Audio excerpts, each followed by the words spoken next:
안녕하십니까. 신지식인 정인태입니다.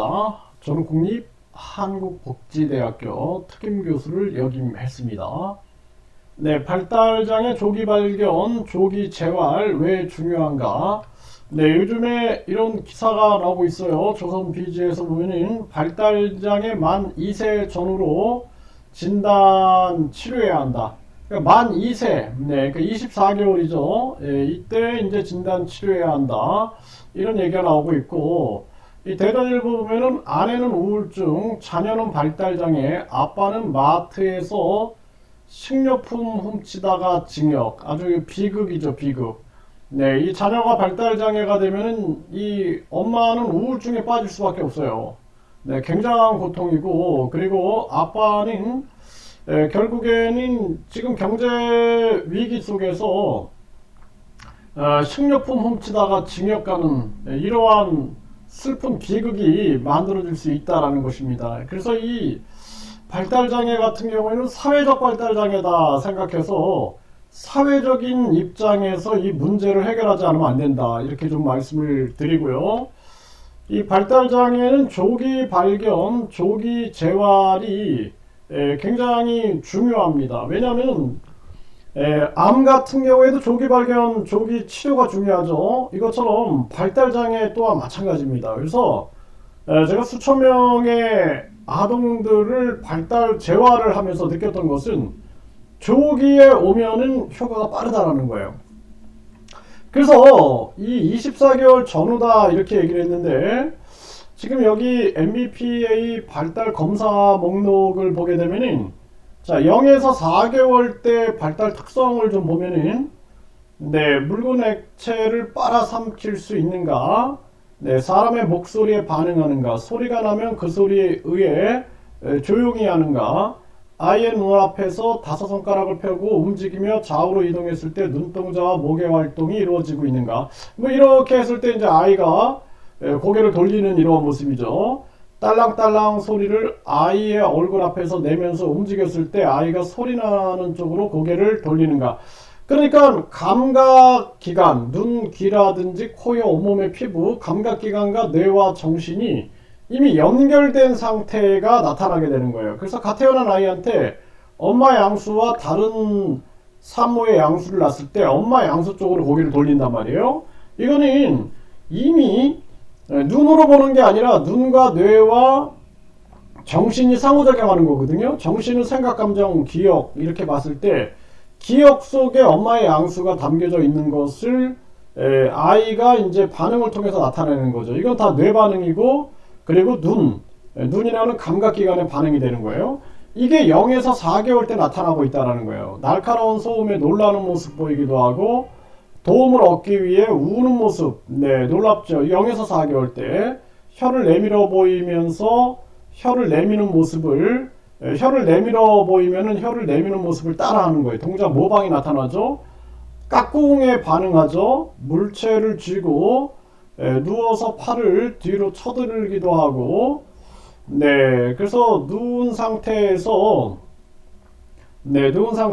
팔을 이렇게 뒤로 쳐들기도 하고 손가락을 폈다 주먹 쥐기를 하기도 하고 한 곳에 눈에 초점을 맞추고 엎어놓으면 팔을 이용하여 머리와 가슴을 들어 올리고 네, 욕구에 따라 울음소리를 달리하고 목소리가 들리면 머리를 돌리고 사람에게 의미 있는 미소를 보내고 손을 입으로 가져갈 수 있고 목 가누기가 되고 혀와 입으로 놀면서 소리를 내고 자기에게 이야기하는 사람을 보고 웃고 어려움 없이 액체를 빨아들이고 연속으로 빨고 삼키기를 할 수 있다. 이게 0에서 4개월의 발달 모습이거든요. 그래서 예비 부모 때 이 0에서 4개월, 4에서 8개월, 8에서 12개월 때 발달 특성을 알고 있어야 됩니다. 그래서 이때부터 이런 어떤 감각 반응이라든지 까꿍이라든지 이런 반응이 일어나지 않는다 그러면은 이때부터 조기 재활에 들어가야 되는 거죠. 조기 재활 프로그램은 어떤 거 있겠어요?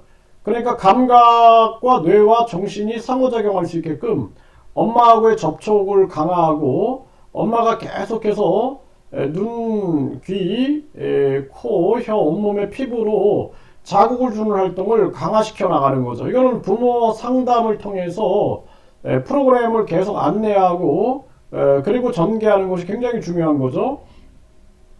4에서 8개월 보면은 눕게 하면 몸을 뒤집을 수 있는가, 뭐 뒤집기가 나오는 거죠. 기쁨의 의미를 담아 소리를 내고 다정하게 옹알거리고 뭔가에 화났을 때 울부짖는 울음소리 내고 간지럼 태우면 웃고 즐거워하고 엄마를 알아보고 그리고 다른 사람, 친척, 선생님 등을 알아본다라는 거죠. 네, 눈앞에 공과 같은 물건을 놓았을 때 손을 뻗쳐 잡으려 하고 기대고 앉을 수 있고 기어가게 할 수 있고 부드러운 과자 등을 입으로 깨물고 놓고 등을 할 수 있고 혼자 과자 등을 먹을 수 있고 오랜만에 보는 사람, 처음 보는 사람에 대한 낯가림이 나타나는 거예요. 4에서 8개월 때. 네, 그리고 새로운 상황이 펼쳐졌을 때 거기에 대한 반응도 보이고 엄마가 떨어지면 엄마를 찾고 울고불고하고 주변에서 나는 소리에 귀를 기울이고 소리에 흥미를 보이며 음성에 반응을 하고 양 입술을 진동시키는 소리를 내기도 하고 옹알거린 말소리로 놀고 있고 길고 높은 소리 지르기, 고함 지르기 등이 나타난다는 거죠. 그래서 여기서 이제 보면은 애착이 많이 일어나게 되죠. 그리고 다른 사람을 분별하게 되는 이러한 모습이 나타나게 되는 거죠. 그래서 이 엄마를 알아보고 이러한 모습들. 그래서 이 거의 이 아이가 지금 엄마랑 상호작용이 거의 안 된다 싶으면은 빨리 이때부터 발달에 문제가 있다 생각하고 재활에 들어가는 것이 굉장히 현명하다라는 거죠. 네, 8에서 12개월의 발달 특성을 보게 되면은 팔다리에 힘을 너무 많이 조절하고 손가락으로 물건을 짚고 숟가락으로 음식을 들어 올리고 그리고 씹는 동작을 할 때 상하 운동의 양이나 속도가 다양한 턱 운동을 할 수 있게 되고 혼자서 앉을 수 있고 여러 가지 물건에 관심을 가져 많이 만져보려고 하고 두려움과 공포를 다양하게 표현하고 행복감을 다양하게 표현하고 장난감이나 물건의 선호도를 표현하고 엄마와 잠시 떨어져 있다가 엄마를 보면 기쁜 표정을 보이고 다른 사람의 신호에 반응하고 자신이 원하는 것과 원치 않는 것을 구분하고 대상 영속성이 나타난다라는 거죠. 눈앞에 있는 물건이 사라졌을 때 완전히 없어진 것이 아니라 가려져서 눈에 안 보이는 것이 존재하고 있다는 것을 알고 있는 거죠. 네, 부모나 주변 사람들이 말할 때 입모양을 관찰했다가 그대로 입모양을 흉내내어 발음하고 단어나 비슷한 억양이 있고 연속된 옹알이를 하고 안아달라고 손을 벌리고 잡고 일어설 수 있고 잡고 걸을 수 있고 혼자 설 수 있고 자신의 요구를 표정이나 행동으로 표현하죠. 그리고 아이에게 물건을 가지고 받으세요 주세요 라고 했을 때 요구에 응하고 혀차는 소리를 내면 이 모습을 따라하고 상대방의 얼굴 표정을 모방도 한다라는 거예요. 이게 결국에는 기초적인 교감이 다 이루어지는 게 0에서 12개월이죠. 네, 이런 발달이 일어나지 않았다 그러면은 초기에 빨리 이 병원에 가서 발달 검사를 받아야 돼요. 중요한 건 병이 아니라 발달의 문제이기 때문에 발달 검사를 받아야 된다는 거예요. 네, 그래서 또 12개월 정도 되면은 가장 큰 특성이 반짝반짝 짝짝꿍 곤지곤지 이런 데 반응하게 되는 모습이거든요. 네, 그래서 이 발달장애 조기 발견, 조기 재활이 굉장히 중요한데 이거는 사실상 아이를 0에서 4개월만 지켜봐도 왜 아이가 나한테 반응을 안 하지? 이 아이하고 교감이 안 이루어지지? 그러면은 빨리 병원에 가가지고 병이 아니라 이거는 발달의 문제거든요. 그래서 발달 검사를 빨리 해야 됩니다. 그래서 아이가 지금 태아기 발달 지체 상황에 있다. 태아기 발달 지체 상황에 있다. 그러면은 이제 이때는 이제 중요한 것은 이 접촉놀이가 진행이 돼야 돼요. 이런 거를 엄마의 불안감을 해소하는 상담과 더불어서 아이하고 엄마의 교감과 접촉을 늘릴 수 있는 그러한 활동을 해줘야 됩니다. 그래서 어떤 아이들 보면 나이가 6살인데도 불구하고 현재 발달 수준을 검사해 보면 이 0에서 12개월 발달 특성이 안 나타나는 거예요. 그러면 어떻게 되겠어요? 태아기 발달 지체다 이렇게 볼 수가 있겠죠. 태아기 발달 지체.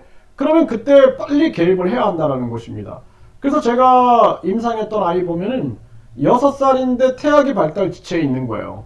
그러니까 6살짜리 아이가 태아기 발달 지체에 있으면은 발달을 재활시키기 위해서 중요한 것은 뭐냐면 발달에 적합한 교육을 해야 되는데, 그 발달에 적합한 교육이 아닌 그냥 무작정 통합 교육을 한다. 통합 자체가 안 되죠. 아이한테 도움이 안 되는 경우가 많습니다. 그래서 그럴 경우에는 빨리 엄마하고의 접촉놀이, 그리고 엄마하고 안고 구르기라든지 엄마하고 함께 할 수 있는 프로그램을 통해서 아이를 재활시키는 조기 개입이 굉장히 중요하다는 거예요. 그래서 조기 개입한 경우에는 효과가 빨리 일어나요. 그래서 어떤 아이들 보면은 뭐 24개월, 뭐 18개월 정도에 왔는데 보면은 딱 보면은 이 아이는 태아기 발달 지체 상황에 있구나. 이 아이는 엄마하고의 전혀 교감이 안 되는구나 해서 24시간을 발달에 적합한 환경으로 만들고 아이를 체계적으로 재활해 주면은 아이의 변화가 빨리 일어나는 것을 우리가 관찰할 수 있게 됩니다. 그래서 조기 발견, 조기 재활이 생명이다. 그래서 정책적으로는 12개월, 24개월, 36개월 때 의무적으로 발달 검사를 하고 발달 재활을 할 수 있는 시스템을 갖춰야 된다. 그리고 이때 이제 아이들의 성격 검사 같은 경우도 들어가서 우리가 조기에 소시오패스라든지 그리고 사이코패스나 나르시시스트 또는 각종 성격에 문제가 있는, 분노를 조절하지 못한다든지 이러한 부분들을 접근해 줘야 된다는 거예요. 36개월 정도가 지나면은 어느 정도 이제 감정 조절, 행동 조절 이게 나타나야 되는데 그렇지 않다. 그러면은 이제 조기 개입해야 되고, 또 48개월, 60개월, 72개월 때, 그러니까 의무 발달 검사를 꾸준히 해줘야 돼요. 꾸준히. 그래서 0에서 36개월 때는 의무 발달 검사, 그리고